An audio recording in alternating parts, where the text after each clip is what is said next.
Good morning, good afternoon, good evening to wherever you are in the world listening to this podcast. This is the James Dyer Podcast, episode 2. This isn't really a podcast. This is in the wake of another Arsenal defeat recording, and Arsenal have just lost 5-0 to Manchester City at the Etihad Stadium in Manchester, with Granit Xhaka being sent off on the 35th minute for a two-footed lunge. I was going to try and dissect the game.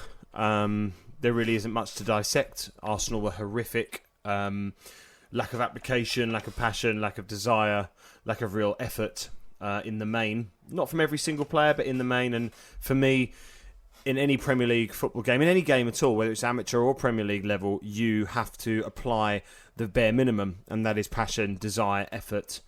Not just for your own professional pride, but also for the fans that have come to pay, come to watch, paid to see you on telly, etc. And they just didn't do that.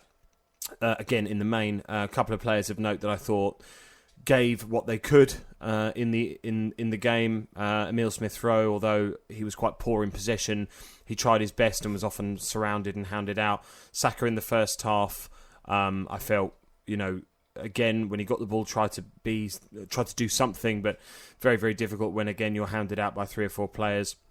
And Tierney as well, I thought, gave a good account of himself. Bernd Leno, question marks maybe over him for a couple of the goals early in the game, but not for me. And actually, because of him, it wasn't 10, it was only 5. And I say only 5 because it really, really, really could have been a lot worse.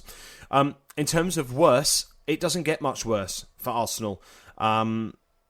Arsenal have failed to score in their opening 3 league games for the first time since 1953-54 season. They've lost the opening 3 league games for the first time since 54-55.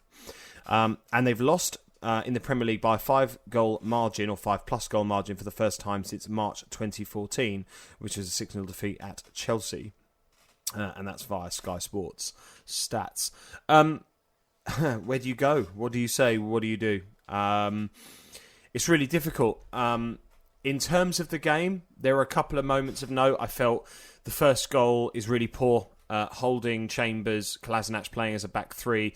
Chambers at the far stick. You can't be beaten by a player that's almost 6 inches shorter than you at the far post with a pretty much an unmarked header. That's poor.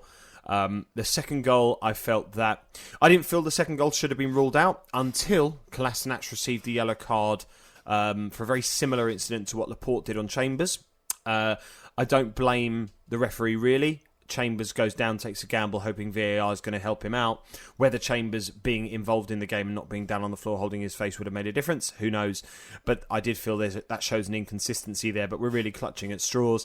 The Xhaka red card, well, initially I tweeted out saying it's never red. I'll actually read my original tweet out. I actually said, in the first instance, never red for me, this idea of an awful tackle, which was quoted from Stephen Manaman on BT Sport. He gets the ball, and whilst it looks aggressive, he barely, if at all, touches Cancelo. Well, I then tweeted out saying that was my emotional reaction, but in reality, I know it's a red. And I went on to say some more stuff about Arsenal being exasperated, etc. And the question is really, where do Arsenal go from here? Arsenal are a total mess, really. We've spent money, the most in the Premier League as it stands. I'm sure we'll be eclipsed by potentially City.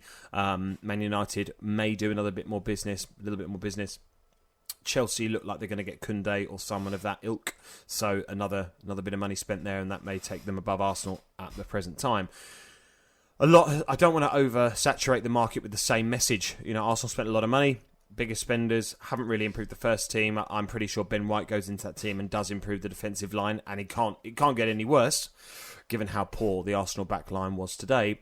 But it's just gotten to a point now with Arsenal where I don't really know where to turn, because I understand the Arteta out chance, I do, or not necessarily chance in the stadium, but the calls for it on social media and in a lot of the punditry and all that kind of stuff.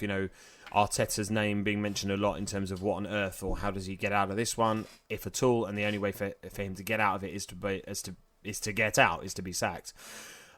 Just for me at this point, I just can't see that.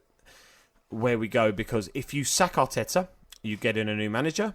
That might help in the immediacy. In the short term, that may well help, and I have no doubt that will help.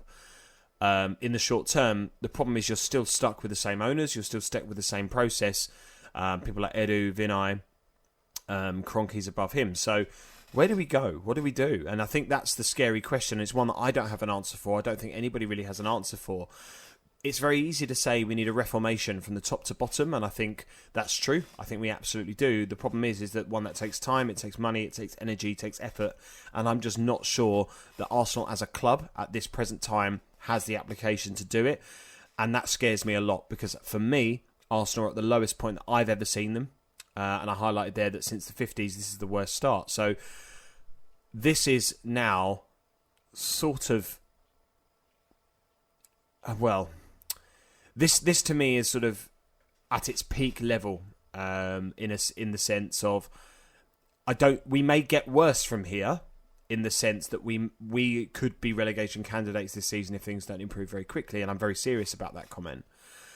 But in terms of there is a wider issue, and the wider issue is that Arsenal as a club, I don't know if they can fall any deeper than this in terms of off the field.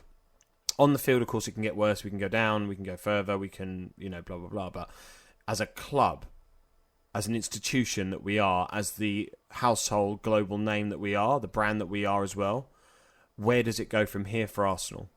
And I just feel that we have reached a kind of coming together moment, or sort of a crescendo moment where something has to happen. And the obvious thing is to get rid of Arteta. The obvious thing is to maybe try and panic buy in this window and try and bring in a couple of other players to kind of maybe appease the fans and keep them happy. But the reality is that I don't think there's really anything you can do at this point to do that. And Arsenal are in a mess. As for, like I said, as for what we do, I honestly don't know. And watching that game this afternoon, there were times in the second half I was like, why am I still watching this? Like, this is genuinely the sort of it typified sort of glutton for punishment phrase. It's like I'm actually watching this in pain, seeing Arsenal fade away and fall into obscurity, and yet I'm still watching this game. And that's it. As an Arsenal fan, that sums it all up. What else are we supposed to do? We support the club, we love the club, and we want the club to do well. But at this present time, we're not. And where we go from here, I don't know. But Arsenal are in a mess, and Arsenal need change. Thank you very much for listening. Catch you soon. Take care. Stay safe. Bye for now.